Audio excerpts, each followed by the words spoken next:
Oke, kita mulai ya, Bu Ananda. Ya, Pak. Bismillahirrahmanirrahim. Assalamualaikum warahmatullahi wabarakatuh. Selamat pagi, Bu. Waalaikumsalam warahmatullahi wabarakatuh. Selamat pagi, Pak. Oke, pada pagi hari ini kita akan melaksanakan ujian kompren. Jadi, ujian kompren itu adalah kita akan menguji sejauh mana pemahaman Ibu dalam proses dari pendalaman materi sampai pada kegiatan pembuatan instrumen penilaian. Itu ya, Bu. Jadi, itu Ya, yang Pak. kita akan konfirmasi ke Ibu, apakah Ibu yang dibuat itu sudah memang betul-betul dikuasai atau sudah bisa Ibu pertanggungjawabkan seperti apa kira-kira. Itu nanti akan kita konfirmasi ke Ibu, saya dengan Pak Dr. Andreas yang akan menanyakan apa yang Ibu sudah buat dalam kegiatan PPG, mulai dari pendalaman materi, penyusunan perangkat pembelajaran dan yang lain-lain. Saya kira itu pengantar dari saya. Jadi saya sudah bersepakat dengan Pak Andreas yang akan menguji terlebih dahulu. Pak Andreas, saya tidak mau melihat bahwa saya orang pertama. Saya sebagai orang pertama tidak, tapi saya berikan kesempatan ke Pak Andreas. Seperti misalnya, kalaupun Pak Andreas sudah menanyakan ke Ibu, saya tinggal memberikan nilai. Dan saya tidak akan tanya nilai apa yang diberikan Pak Andreas, saya akan tinggal melihat sejauh mana pemahaman Ibu terhadap pertanyaan-pertanyaan yang sudah disampaikan oleh penguji. Ibu tinggal mendengarkan, menjawab apa yang kami minta. Misalnya, coba tunjukkan seperti apa, misalnya pembuatan RPP-nya, perangkat pembelajarannya, dan seterusnya. Saya kira itu ya, Bu. Jadi, Ya, Ibu tidak usah terlalu tegang, santai, mm-mm. Ya, rileks. Pak. Eh, yang jelas bahwa ujian itu ya kami akan hanya mengkonfirmasi apa yang Ibu pahami tentang kegiatan PPG mulai dari pendalaman sampai di kegiatan evaluasi pembuatan instrumen penilaian kemarin. Saya Ya. kira itu yang bisa saya sampaikan pengantar dari saya. Oke, saya persilakan kesempatan pertama Pak Andreas untuk menanyakan atau mengkonfirmasi ke Ibu Ananda Pratiwi tentang apa yang sudah dilaksanakan di dalam proses PPG di kategori satu di gelombang kedua ini. Saya persilakan Pak Andres. Terima Pak Dr. Amaluddin. Assalamualaikum warahmatullahi wabarakatuh untuk Ananda. Waalaikumsalam warahmatullahi wabarakatuh. Bagaimana Ananda siap diuji? Insya Allah siap, Pak. Ya, saya sekedar mengulangi sekilas ya, bahwa yang akan kita uji itu adalah materi bidang studi, kemudian materi bidang studi lanjut, lalu materi yang mendukung HOTS, kemudian literasi, numerasi, dan materi pedagogik, dan bagaimana Ibu mengintegrasikan antara teknologi informasi dan komunikasi dan materi bidang studi secara keseluruhan. Dan itu semua tercakup di dalam RPP. Nah, seperti yang kita pahami bahwa dalam membuat RPP yang ini kita sebut dengan rencana aksi, itu ada dua, ada rencana aksi 1, rencana aksi 2. Nah, dari dalam pembuatan rencana aksi dalam bentuk RPP tadi tentu diawali dengan beberapa proses yang panjang. Yang itu salah satunya adalah bagaimana kita mau menentukan masalah, ya, dalam penentuan masalah yang itu nanti akan kita carikan solusi. Nah, berkaitan dengan itu, saya ingin menanyakan kepada Ibu, bagaimana Ibu menemukan masalah sebelum membuat sebuah rencana aksi seperti yang sudah dibuat dalam bentuk RPP. Oke, Bismillahirrahmanirrahim. Saya jawab, Pak. Jadi memang pada awalnya kita dari awal kegiatan diberikan 6 pilihan masalah, Pak, di mana semuanya kita jabarkan. Lalu setelah dieksplorasi penyebab masalah, itu kita pilih 2 masalah yang paling memang terjadi di sekolah yang paling krusial seperti itu, Pak. Nah, untuk menentukan 2 masalah itu yang saya lihat berdasarkan kondisi di lapangan, memang masalahnya adalah rendahnya motivasi belajar siswa dan rendahnya literasi siswa seperti itu, Pak. Di mana kalau saya lihat 4 masalah yang lain itu tidak terlalu krusial, jadi saya memilih 2 masalah yang memang ingin saya berharap dengan program PPG ini dapat pemecahan masalahnya seperti apa, seperti itu Pak. Menemukan solusi pada akhirnya. Seperti itu Bapak Andreas. Lanjut, lalu menurut Mm. Ibu di sana sebenarnya apa yang menjadi masalahnya di tempat Ibu?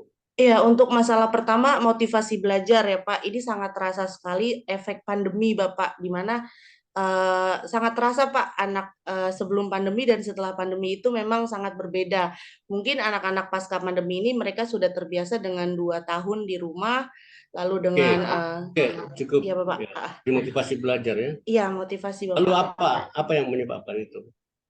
Yang menyebabkannya memang kalau untuk rendahnya dari mata pelajaran geografi sendiri, Bapak memang yang saya pahami memang rendahnya ini Pak model pembelajaran yang saya berikan di kelas seperti itu. Lalu inovasi-inovasi seperti itu Pak. Jadi memang anak-anak ini lebih suka pembelajaran yang inovatif. Mungkin mereka melihat dari pandemi itu ada hikmahnya juga ya Pak ya. Jadi banyak pembelajaran inovatif. Jadi itu yang membuat mereka kurang bersemangat Pak seperti itu.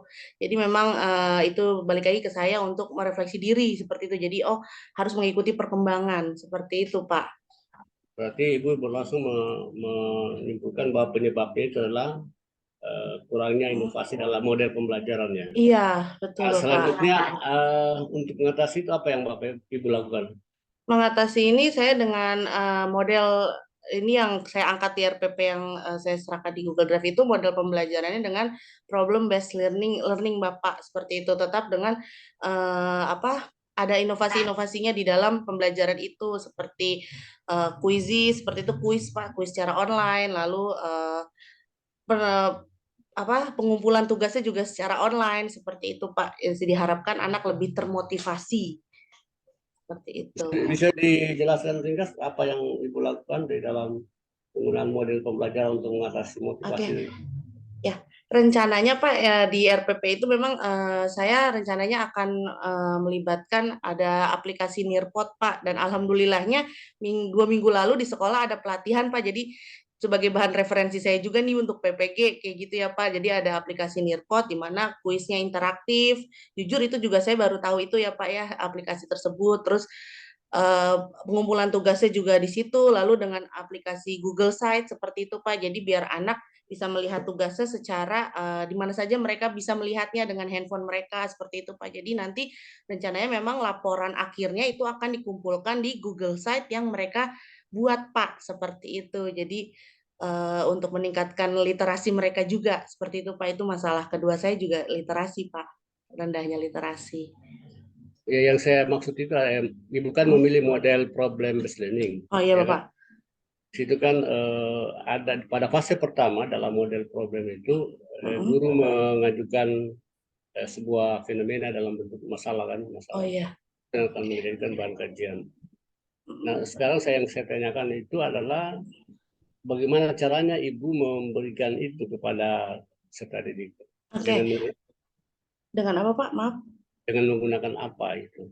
Oke, untuk yang pertama memang di rencana saya itu memaparkan masalah yang berada di sekitar kita seperti itu Pak. Jadi kan memang materi pokok saya itu kan tentang perubahan iklim global ya Pak ya. Jadi memang saya menyajikan masalah ke anak, di mana awalnya saya bagi dulu Pak ke dalam 6 kelompok. Nanti setiap kelompok itu saya kasih masalah yang berbeda-beda, masalah yang ada di sekitar kita seperti itu Pak. Jadi biar mereka aspek 4C ini terrealisasi seperti itu Pak. Dan pembagian 6 kelompok ini juga saya tidak mau terlalu banyak orangnya, jadi kan di kelas itu 36 ya Pak ya, jadi dibagi 6 satu kelompok, jadi biar semuanya bekerja seperti itu Pak, karena kan kadang ada anak satu kelompok ada yang tidak bekerja ya kan, ada yang aktif seperti itu.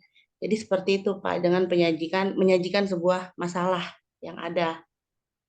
Tidak pakai ini ya? Apa, Pakai Pak? video. Ada Video nggak ada Bapak? Ada, video ada. melalui video itu kan isinya tentang fenomena kan? Iya, Fenomena yang akan iya Pak. dikaji visual setiap kelompok ya. Iya, video ada Pak.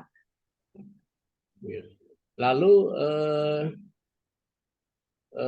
itu kan nanti dilaksanakan dalam bentuk apa? Dalam bentuk apa dia? Gimana Pak maksudnya bentuk? Cara melaksanakan itu kegiatan pembelajaran? Oh, kegiatannya iya, di awal saya sajikan video dulu Pak, video, lalu saya jelaskan mengenai faktor-faktor perubahan iklim, seperti itu dampaknya, lalu nanti akan langsung saya arahkan ke penugasan kelompok, seperti itu Bapak. Dan diakhiri dengan ada penugasan mandiri. Hmm. Gitu. Jadi apa caranya gimana cara Cara cara menugaskan ke siswa itu? Ya, cara menugaskannya dengan mengakses LMS sekolah Bapak, di mana nanti LKPD sudah saya taruh ke situ, terus juga ada bahan ajar, modulnya sudah saya upload di LMS, jadi mereka tinggal membuka handphone atau laptopnya seperti itu Bapak. Tapi tetap saya sebagai pembimbing mereka di kelas seperti itu. Jadi untuk tugas dan langkah-langkah itu sudah saya masukkan ke LMS Bapak. Bisa nggak dikasih contoh salah satu materi Heeh. yang itu mengandung unsur hoax?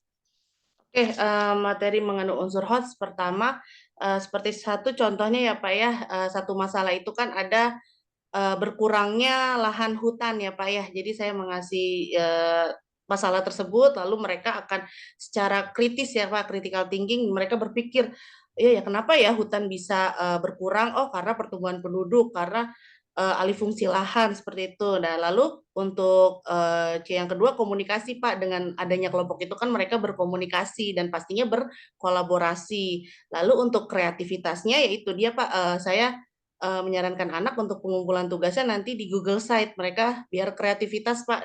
Jadi pengumpulannya tidak dalam paper tapi di online seperti itu Pak. Jadi kan itu kreativitas juga ada inovasi seperti itu Pak. Baik, cara menilainya gimana?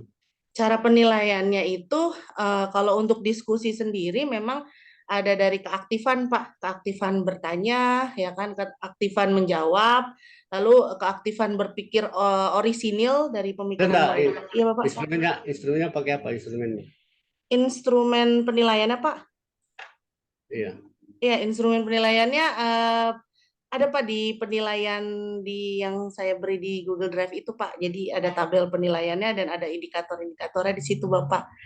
Lengkap ya, indikatornya ada. Ya, alhamdulillah ada Pak. Oke.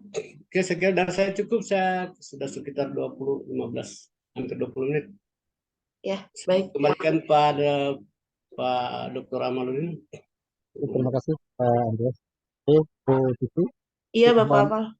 Bu Amanda, Iya eh, Pak. sudah banyak disampaikan oleh Pak. Saya hanya sedikit mengulas kembali apa yang sebenarnya menjadi persoalan tadi dalam proses kegiatan ini. Pertama, saya hanya mau menanyakan sejauh mana Ibu memahami tentang bagaimana capaian pembelajaran itu dirumuskan dalam RPP. Oke. Untuk pemahamannya, iya Pak, karena kan kita sudah melalui proses dari awal ya Pak ya, dari mulai identifikasi masalah sampai rencana aksi. Alhamdulillah dengan proses itu Pak, saya bisa semakin yakin untuk program PPL nanti, langkah-langkah apa saja yang memang akan saya lakukan. Dan alhamdulillah juga terbantu dengan pengarahan dari dosen dan guru pamong Pak selama ini seperti itu Pak. Oke. Eh, Lalu ini kan kalau dalam menyusun indikator capaian pembelajaran itu kan di RPP itu ada kita berharap bahwa dalam proses itu kita sebagai guru mendorong siswa untuk berpikir tingkat tinggi untuk Iya Pak. mengukur misalnya siswa itu mampu melaksanakan menerjemahkan apa yang kita sudah susun itu seperti apa Ibu mengukurnya.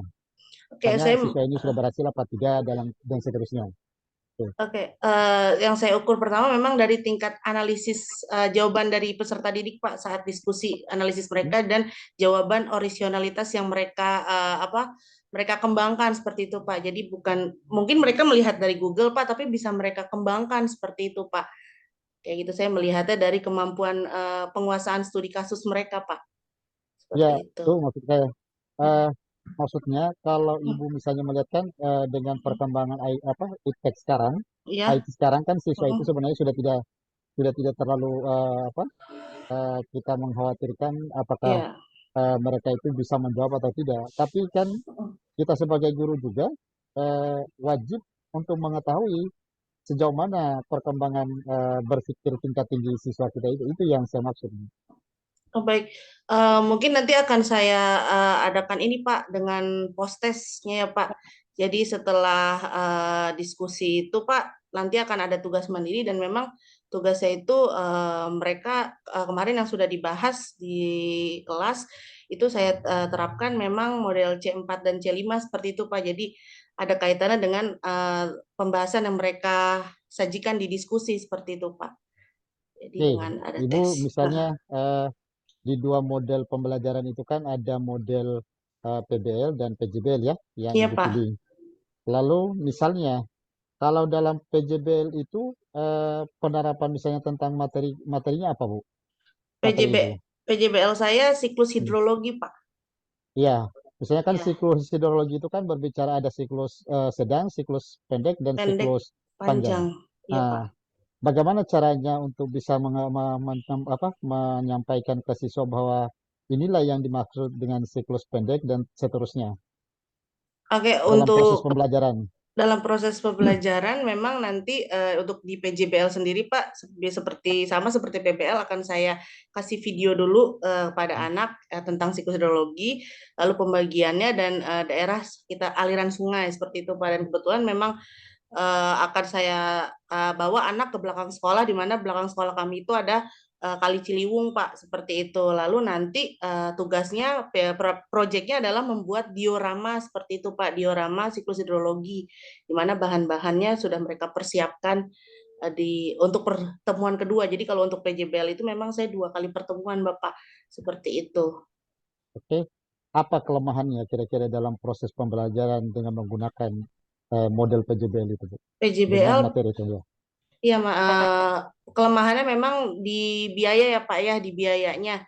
Untuk alat-alatnya kan pasti mereka mempersiapkannya, tapi memang nanti kita solusinya adalah kita sharing Pak seperti itu. Jadi nanti kelompok ini bawa apa, kelompok dua bawa apa. Jadi seperti itu Pak, ditambah di kelas itu kan kami sudah disediakan kayak krayon, pensil warna karena ada proyek Merdeka ya Pak ya, di mana setiap hari Jumat itu kita proyek terus. Jadi bisa menggunakan alat dan bahan yang ada di kelas seperti itu Pak. Terus juga waktu pelaksanaannya juga Pak, di mana untuk mengkoordinasi anak ditambah nanti ketika saya bawa ke belakang sekolah itu mungkin bisa menjadi salah satu apa ya Pak, tantangan tersendiri ya buat anak-anak harus memperhatikan mereka kan tetap keselamatan mereka nomor satu seperti itu Pak. Walaupun mereka sudah SMA kan biasa namanya anak-anak ya Pak, seperti itu. Jadi itu Oke, tantangannya. dalam proses Ibu mengikuti PPG ini, Uh-uh. yang paling Ibu sebenarnya juga merasa eh, kesulitan apa yang Ibu hadapi pada saat kegiatan ini berlangsung?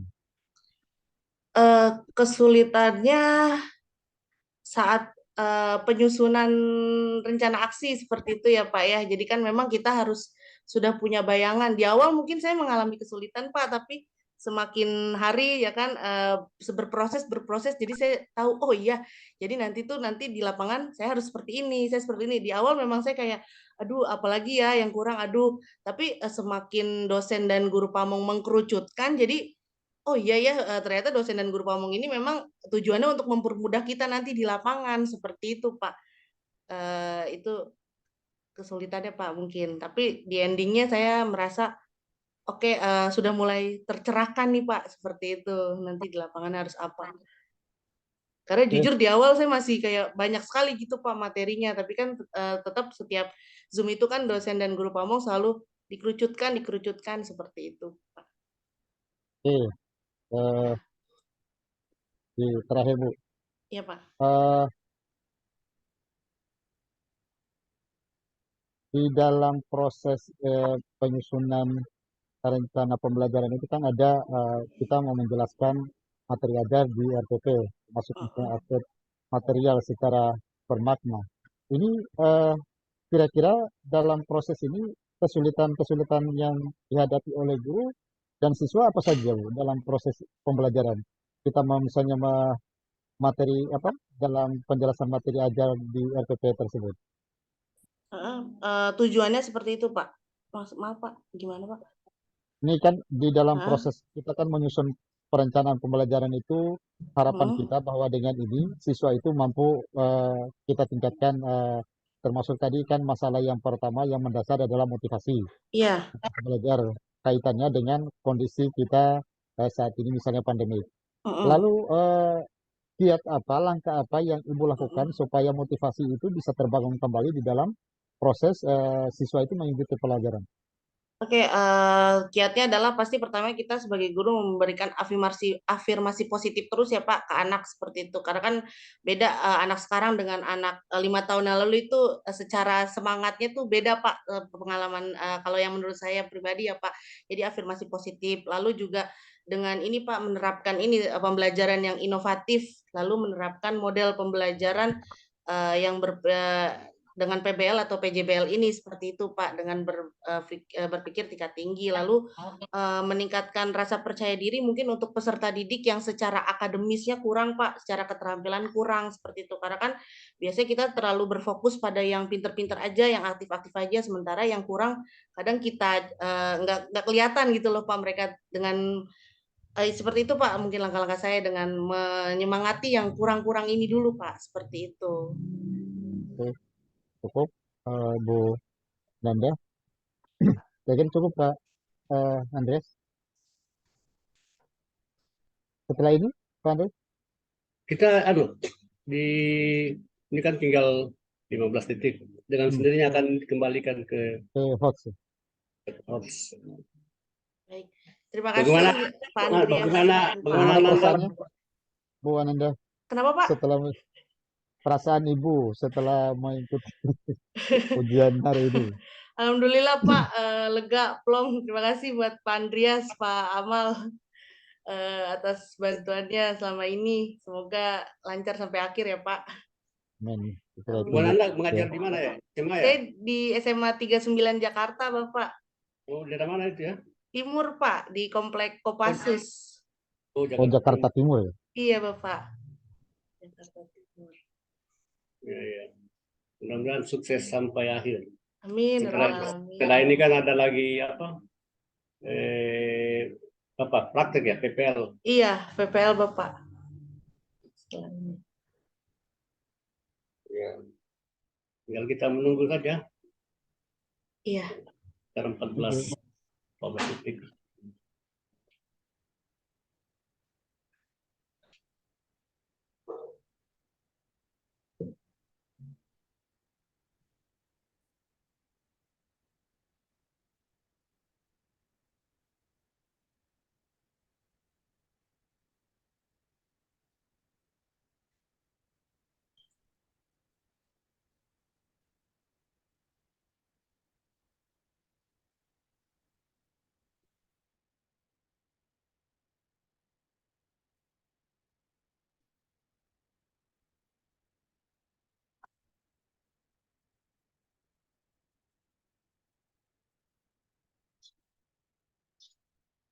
Dikeluarkan saja anunya Bu Ananda, rekornya sudah.